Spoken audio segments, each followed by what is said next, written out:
Salut tout le monde, j'espère que vous allez bien, je suis hyper content aujourd'hui de vous retrouver pour cette nouvelle petite vidéo. Le troisième épisode tant attendu, ça fait des semaines que je vous le tease à chaque fois, dans chaque vidéo je vous dis la semaine prochaine ce sera ça, la semaine prochaine ce sera ça, et à chaque fois c'est pas ça, à chaque fois je la reporte pour diverses raisons, mais aujourd'hui on se retrouve bel et bien pour le troisième épisode de Dans son rôle. Rappelez-vous, pour le premier épisode on avait parlé de l'acteur Sacha Baron Cohen, pour le deuxième épisode de l'actrice Margot Robbie, et du coup je vais alterner à chaque fois acteur-actrice, acteur-actrice. Pour le troisième épisode, on va parler d'un acteur dont la carrière est encore en pleine éclosion, mais qui est quand même déjà franchement pas mal. Un jeune acteur que vous connaissez évidemment, qui est un des acteurs les plus bankable et heureusement les plus talentueux de sa génération, de cette génération. Je parle de l'acteur britannique Tom Holland. On va vite fait, mais vraiment très vite fait, passer en revue sa filmographie et un petit peu sa vie, vraiment globalement, pour savoir qui c'est. Sa filmographie qui est, comme je l'ai dit, forcément pas extrêmement longue parce qu'il est acteur depuis pas beaucoup d'années, il est encore jeune, il a 20 et des ans, hein, donc c'est normal que sa filmographie ne soit pas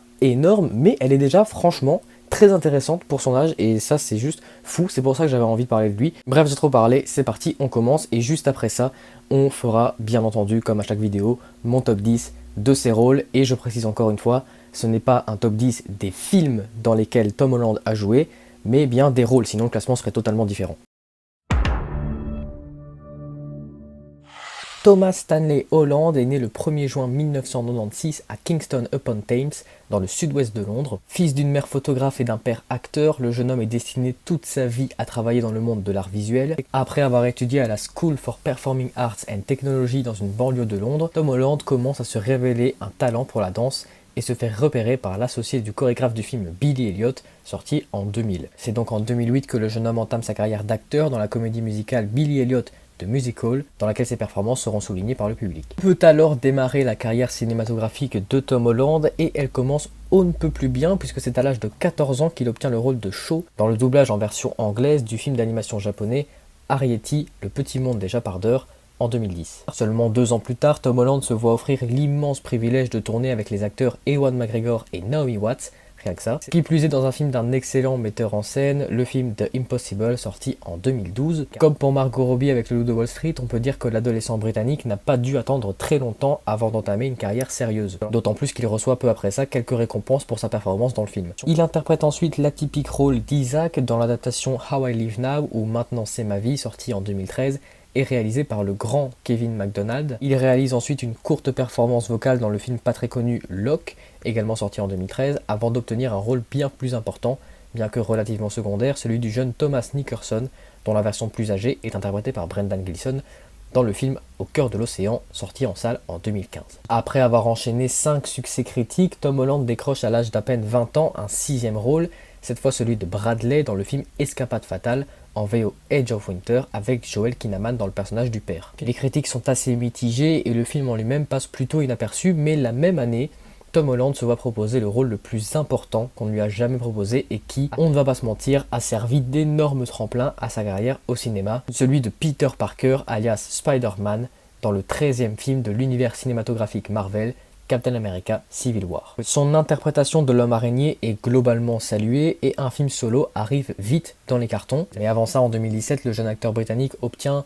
l'un des rôles principalement secondaires du blockbuster d'aventure à succès de Lost City of Z, aux côtés de Charlie Hunnam et Robert Pattinson. Il enchaînera par la suite par un autre film pas très connu, Pilgrimage avec John Bernthal, entre autres. C'est toujours en 2017 que le moment tant attendu pour Tom Holland arrive, la sortie du film Spider-Man Homecoming, premier film solo sur Spider-Man dans le MCU, et c'est évidemment Tom Holland qui se chargera de l'interpréter. Avant d'enchaîner comme il se doit plusieurs projets Marvel, Tom Holland incarne le jeune investisseur Samuel Insull dans un film bêtement laissé de côté par la communauté de Cœur-en-Toire, les pionniers de l'électricité, avec entre autres Michael Shannon et Benedict Cumberbatch. Il rejoindra d'ailleurs ce dernier dans son prochain film, dans lequel il réincarne le rôle de Spider-Man, le 3e opus de la saga Avengers, Avengers Infinity War, avant d'enchaîner avec la suite Avengers Endgame, ainsi que le 2e opus des aventures solo de l'homme araignée dans le MCU, 2 ans après Spider-Man Homecoming dans le film Spider-Man Far From Home en 2019. 7 ans après avoir prêté sa voix à un personnage de dessin animé pour la première et à l'époque dernière fois, Tom Holland se prête à nouveau à cet exercice pour le film d'animation de Blue Sky, Les Incognitos, avec Will Smith, rien que ça. Et l'acteur va continuer sur cette curieuse lancée pour encore 2 films, tout d'abord Le Voyage du Docteur Dolittle avec Robert Downey Jr., dans lequel il double le chien Jeep, et le dessin animé des inimitables studios Pixar, En avant, où Tom Holland prête sa voix à Ian, l'un des deux personnages principaux du film, en compagnie de Chris Pratt. De la notoriété, du talent et un nom à Hollywood, Tom Holland va enfin s'en servir comme il se doit, notamment en 2020 dans le film Netflix Le Diable tout le temps, où l'acteur partage l'affiche avec un casting de malade, mais également le film d'Apple TV+, Cherry, réalisé par Anthony et Joe Russo, les réalisateurs de plusieurs films du MCU, ou encore le plus récent Chaos Walking, qui vient à peine de quitter les salles de cinéma. Donc voilà pour sa filmographie, comme je l'ai dit, très intéressante, même si elle n'est pas encore très grande. Franchement, il y a quand même pas mal de films qui ont très bien marché, même la plupart des films dans lesquels il a joué ont très bien marché et sont vraiment des bons films. Il n'a pas fait que des blockbusters, loin de là, il a fait quelques films d'auteur très sympas aussi. Bref, c'est un bon acteur qui a une belle filmographie pour l'instant, une belle carrière qui est en train de s'enrichir et tant mieux.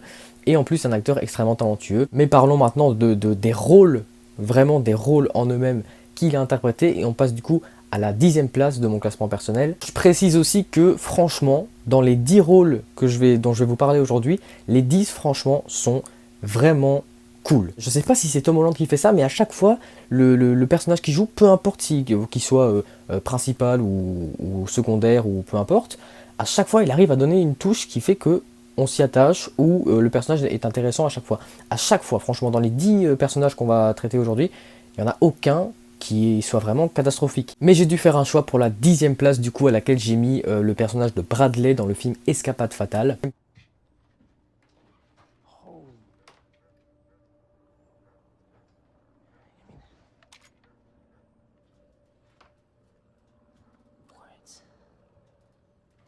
Franchement, un personnage sympa, attachant encore une fois, c'était en 2016 je crois, donc ouais, Tom Holland commençait plus ou moins à cette période-là à vraiment tourner dans des gros films, entre guillemets, dans des films sérieux, et à vraiment commencer à se révéler en tant qu'acteur très talentueux. Et bon, au niveau de la performance, pas grand chose à dire, il n'y a rien de fou, il n'y a rien de mauvais, il n'y a rien de vraiment très soulignable, particulièrement remarquable. Pour le personnage en lui-même, franchement, c'est... Bon, après, c'est pas très dur parce que le film n'est pas bon, on va pas se mentir, le film est pas ouf, les personnages en eux-mêmes dans le film ne sont pas... voilà, on les oublie un peu, mais pas celui de Tom Holland, et pourtant c'est pas le seul acteur connu qui joue dans le film, il y a quand même Joel Kinnaman, du coup, qui joue dans The Suicide Squad, et dans Suicide Squad aussi. Bref, c'est pas le seul acteur connu du film, mais c'est lui, je trouve, qui arrive à porter le film. Pourtant, c'est pas le personnage principal, c'est Joel Kinnaman le personnage principal, mais clairement, il vole la vedette malgré son jeune âge et son manque de notoriété à l'époque, on va pas se mentir, parce qu'il avait pas encore joué dans les Marvel.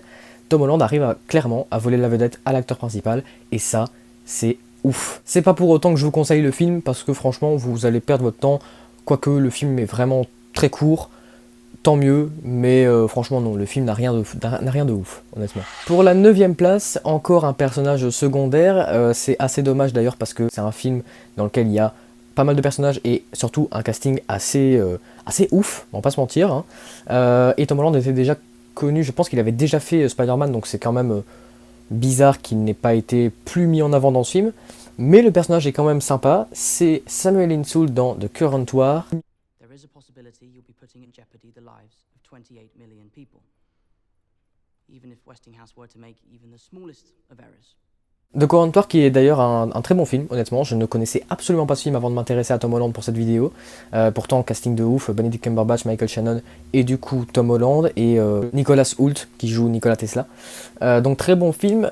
Encore une fois, quelque chose que je trouve dommage, c'est du coup quelques personnages comme Nikola Tesla, justement, qui est quand même le pionnier de l'électricité, hein, clairement, et qui n'apparaît pas énormément dans ce film, mais en même temps c'est normal, c'est un film qui développe la rivalité entre Edison et Westinghouse, donc c'est normal. Après, Samuel Insull, c'est quand même l'allié, entre guillemets, le second d'un des deux personnages, je sais plus c'est qui, je pense que c'est de Benedict Cumberbatch, donc de Edison. Pourtant on le voit pas beaucoup, il parle pas énormément. C'est vrai que c'est assez difficile de juger un personnage quand il est aussi secondaire, mais du peu que je l'ai vu, du peu qu'on le voit dans le film, honnêtement, j'ai trouvé ça dommage qu'on ne le voit pas plus. Et ça, c'est cool. Il y a des personnages, forcément, comme on les voit pas beaucoup, on les oublie.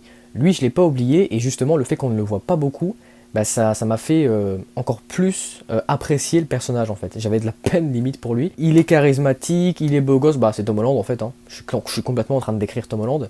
Mais non, enfin, c'est un rôle à la Tom Holland, jeune, naïf... tout ça prometteur, c'est un peu la plupart de ses rôles, c'est un peu des mecs comme ça, la plupart. Mais franchement, je trouve que l'acteur se débrouille très très bien et le personnage, encore une fois, est attachant et c'est dommage qu'on ne le voit pas davantage dans le film. À la 8ème place, encore un personnage secondaire d'un autre film qui a très bien marché, avec encore une fois un bon casting, un film que j'ai vu hier. J'avais jamais vu et forcément j'ai dû le voir pour la vidéo. J'ai trouvé pas mal honnêtement, un peu surcoté je trouve par rapport aux critiques moyennes, mais franchement c'est pas un mauvais film du tout. Et encore une fois malheureusement Tom Holland souffre d'une sous-exploitation de son personnage qui pour autant s'avère extrêmement intéressant et attachant. Encore une fois, je parle du personnage de Jack Fawcett dans le film The Lost City of Z.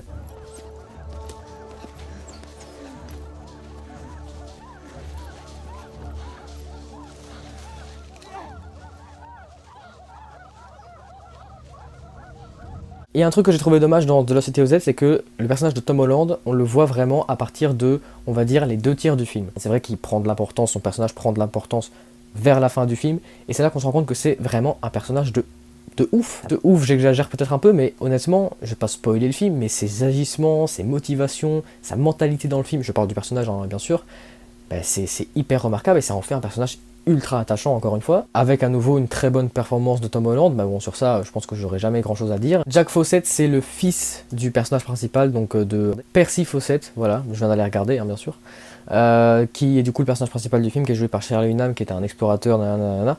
Et découvrir son fils dans le film, honnêtement, ça n'a pas vraiment de sens, c'est pas forcément nécessaire, indispensable au scénario quand on voit comme ça, mais ça s'avère très intéressant au final, ce personnage qui malheureusement, encore une fois, est sous-exploité clairement. On le voit vraiment à la fin, et encore une fois, c'est ultra dommage. Tom Holland, c'est un peu le premier de la classe qu'on ne remarque jamais en fait. C'est un peu le premier de la classe qui se met au dernier rang, ce qui est très rare d'ailleurs. À la 7ème place, on entre vraiment dans des personnages remarquables, vraiment des personnages qui n'ont pas forcément marqué, pas tous, mais vraiment des personnages que j'ai trouvé bien écrits et qui avaient vraiment leur utilité dans l'histoire. Là, je parle d'un film qui est sorti il y a un peu plus de temps, donc Tom Holland était encore, c'était même pas un ado, c'était vraiment un pré-ado, fin d'enfance. Dans le film très peu connu How I Live Now, donc Maintenant c'est ma vie.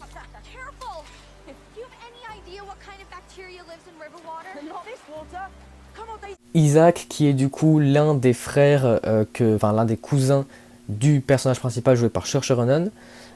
Et c'est un peu le gars un peu voilà, perturbateur, un peu relou, mais en même temps drôle, et tu t'y attaches, c'est un peu le cousin ou le neveu un peu chiant en soirée, c'est un peu lui. Ça n'empêche pas le personnage d'être relativement drôle, encore une fois attachant, et encore une fois je vais pas spoiler le film parce que c'est un film où il y aurait beaucoup de choses à dire si je pouvais spoiler, je vais pas le faire, mais c'est un personnage qui évolue, et il y a des trucs sur ce personnage, il y a une scène en particulier sur ce personnage où c'est un truc de malade, forcément, et où tu ne peux être qu'admiratif. C'est le premier film de Tom Holland après The Impossible, où c'était vraiment...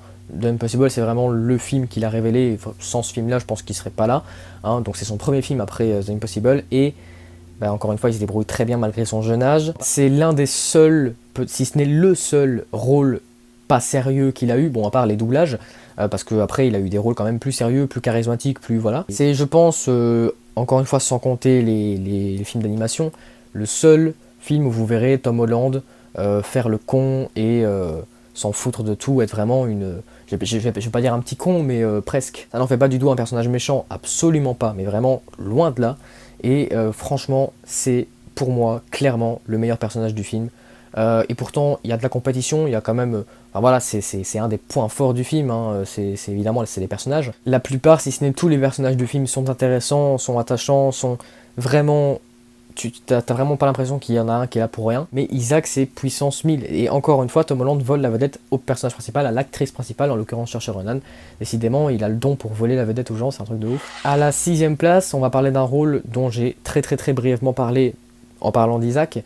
Le premier, c'est vrai d'ailleurs, le premier rôle de Tom Holland au cinéma, sans compter les films d'animation, sans compter les doublages, c'est la première fois qu'il apparaît vraiment devant une caméra. C'est le film The Impossible dans lequel il joue le rôle de Lucas. Agda, Morton, Joseph. I'll try and help you. Okay. Okay. Actor Benstrom. Morton Benstrom, no? Lucas qui est du coup, dans l'histoire en tout cas, l'un des 3 enfants du couple de la famille qui a été victime du séisme et du tsunami à Sumatra, je crois, donc en je ne sais plus quelle année. Je viens de vérifier, donc en 2004. Le film n'est pas sorti en 2004, bien sûr. Je ne sais pas si cette famille a vraiment existé, je ne pense pas. Je pense que c'est un peu comme Titanic, ils ont pris un événement historique et ils en ont fait une histoire avec ça. En tout cas, forcément, ouais, que dire, Tom Holland, je vais le redire, vole la vedette à tout le monde. C'est son premier film en live action, et il joue avec Ewan McGregor et Naomi Watts, qui sont 2 monstres. Lui, il arrive, il est absolument personne, il n'a jamais joué dans un film, il a juste doublé un personnage dans un film de Studio Ghibli, donc il arrive en étant personne et il repart en étant quelqu'un, clairement, parce que quand tu arrives en ayant, je sais pas il avait quel âge, mais il était très jeune, quand tu arrives et que tu voles la vedette à Ewan McGregor et Naomi Watts qui ont fait Star Wars, qui ont fait King Kong, qui ont fait plein de films de ouf, je pense que tu peux quand même être fier de toi. Et je pense que c'est grâce à ça, en grosse partie, qu'il a maintenant une très grosse carrière, malgré son jeune âge. Honnêtement, le film, je l'ai vu il y a quelques années, honnêtement, pour la dernière fois. Et je me souviens pas vraiment d'une scène vraiment mémorable avec Ewan McGregor et Naomi Watts, si ce n'est le tsunami, la scène du tsunami. En revanche, des scènes avec Lucas, donc avec Tom Holland, il y en a beaucoup qui me viennent en tête, parce que c'est vraiment pas le personnage central du film, mais je sais pas, il arrive à le devenir malgré lui. Si vous n'êtes pas convaincu, regardez The Impossible si ce n'est pas déjà fait. C'est un film de Juan Antonio Bayona qui a réalisé Jurassic World 2 entre autres, qui est un très bon réalisateur espagnol. Donc très très bon film d'ailleurs, ça nous apprend des choses sur un événement tragique. En plus il y a de l'émotion, enfin bref c'est un très bon film et Tom Holland est parfait dedans, bien sûr. À la 5e place du coup, on va parler maintenant d'un personnage qu'il a joué plus tard forcément, évidemment, puisque The Impossible c'était son premier rôle. Un personnage qu'on a tendance à oublier, et un film aussi qu'on a surtout tendance à oublier, alors que c'est un film qui est juste génial, et que je conseille à tout le monde, bien sûr. Je pense qu'il est sur Netflix, non, je sais plus du tout, mais moi je l'ai vu sur Netflix. C'est le rôle de Thomas Nicholson dans le film Au cœur de l'océan.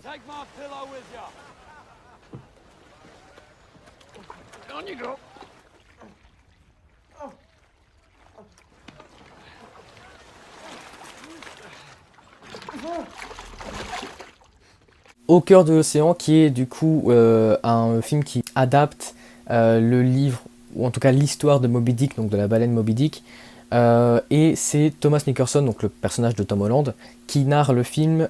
Il le narre en étant vieux, donc joué par Brendan Gleeson, la classe. Ça c'est déjà pas rien.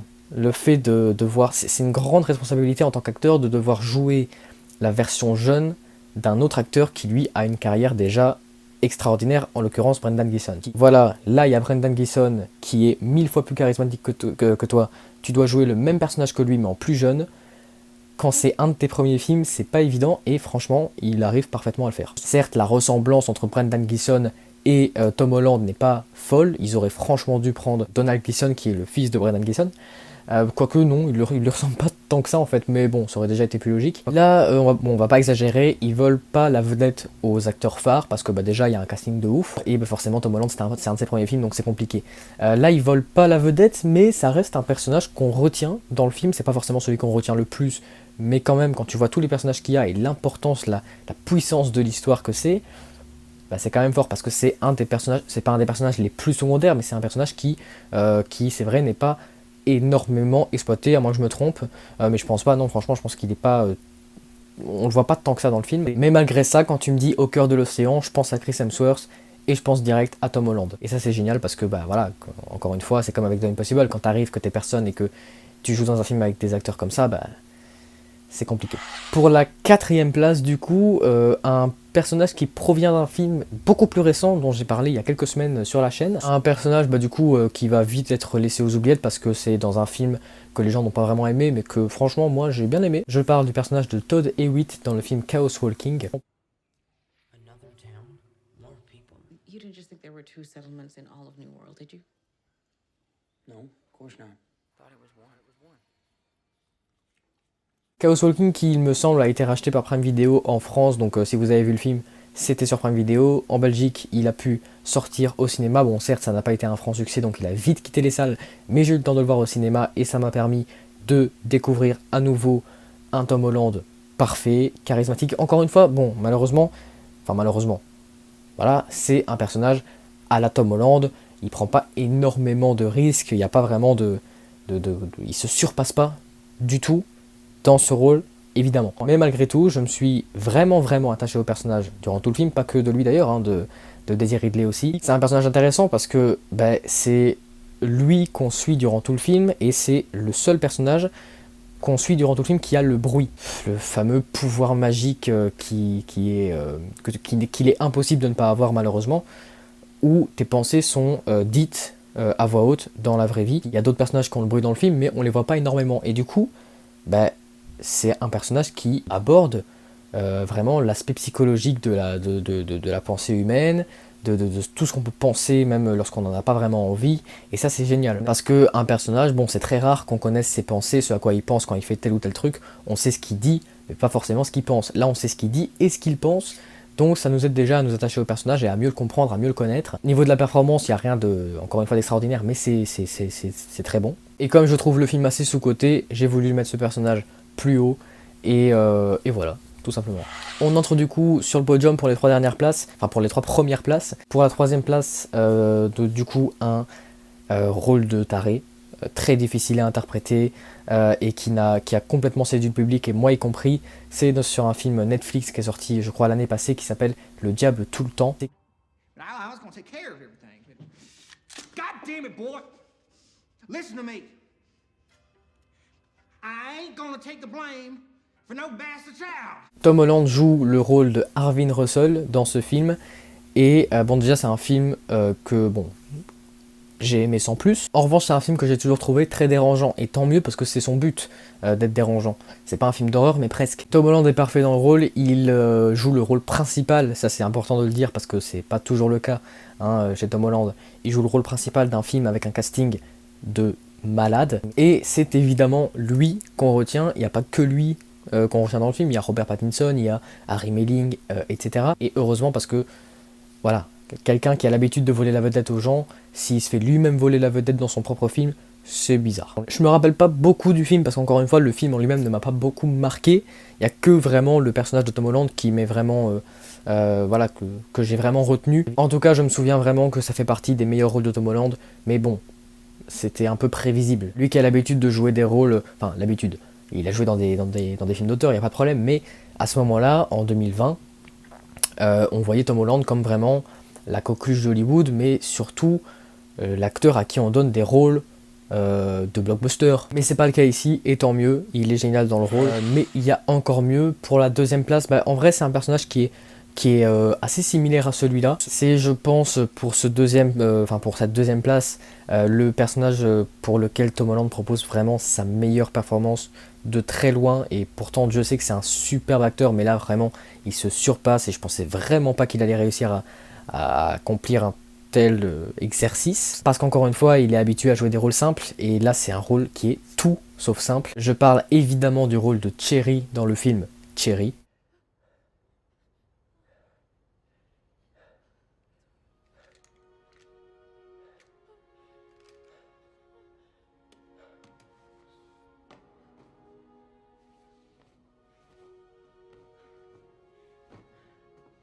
Vanessa, I need you to do me a favor. Cherry, qui est, pour ceux qui n'auraient pas vu le film, si c'est le cas, si vous n'avez pas vu, je vous le conseille fortement. Du coup, Cherry qui est le personnage principal, et c'est en gros un jeune homme qui part à la guerre et qui, lorsqu'il revient, souffre de troubles post-traumatiques, etc. Enfin bref, tout le bordel. Il se drogue, il braque des banques et tout. Bref, c'est vraiment l'allégorie du traumatisme, et encore une fois, du fonctionnement de la psychologie chez l'homme. Et c'est un truc de ouf comment il gère à la perfection ce rôle qui est évidemment le plus compliqué qu'il ait dû jouer dans toute sa carrière. Il y a des scènes où franchement il est impressionnant. C'est d'ailleurs bizarre des fois de voir la petite bouille de Tom Holland, où tu as l'habitude de le voir dans des rôles un peu mignons, un peu moins sérieux et tout, et là de le voir braquer une banque ou se droguer, ou vraiment faire des trucs très très très sérieux, très très glauques et dérangeants. C'est vrai que c'est bizarre, mais en même temps ça rend bien, et ça montre vraiment qu'il peut s'adapter à tout type de rôle, et ça c'est génial parce que voilà, bon acteur c'est bien, Mais si tu fais la même chose tout le temps, ce qui n'a jamais vraiment été son cas, mais là il prouve qu'il ne fera jamais ça, qu'il ne fera jamais un seul et même type de rôle. C'est pas le seul bon acteur du film, pas du tout. Cara Bravo est juste génial aussi dans le film. Tous les acteurs en fait, enfin voilà. Évidemment je vous conseille ce film, accrochez-vous parce que c'est quand même assez long, c'est 2h20, 2h30 et c'est une histoire assez chaude, dérangeante mais tant mieux, c'est le but.